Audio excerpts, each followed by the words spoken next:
CBSE দ্বাদশে এবার পাশের হার ৮০.১৯%। আইএসসিতে সেখানে পাশ করেছে ৯৭.25% ছাত্রছাত্রী, অথচ উচ্চ মাধ্যমিকে এবছর পাশের হার ৭৭.৮৮%। সিবিএসইতে রাজ্যের মধ্যে সম্ভাব্য প্রথমের প্রাপ্ত নম্বর ৯৮% ছুঁই। আইএসসিতে রাজ্যের সম্ভাব্য প্রথমের প্রাপ্ত নম্বর প্রায় ৯৯%।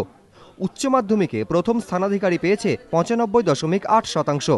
পাশের হার এবং সর্বোচ্চ নম্বর পাওয়ার নিরিখে উচ্চ মাধ্যমিক উত্তীর্ণরা বেশ পিছিয়ে।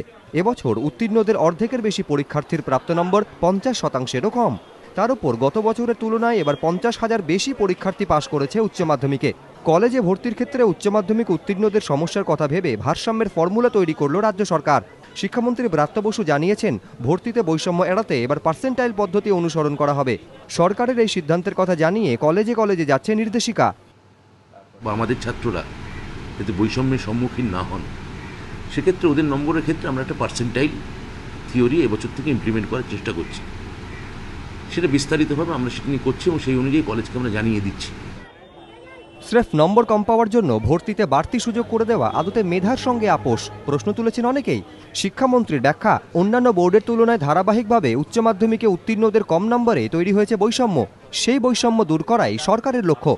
সমতা কি কেবলমাত্র সিবিএসই বা আইসিএসসির ক্ষেত্রে? আমাদের ছেলেদের দিকটা তো আমাকে ভাবতে হবে, যারা হায়ার সেকেন্ডারি বোর্ড থেকে পাশ করে বেরোচ্ছে। আমরা যেমন ওদের দিকটাও ভাবছি, আমাদের রাজ্যের যারা বোর্ডের ছাত্রছাত্রী তাদের দিকটা আমরা ভাববো না, ভাবতেই হবে।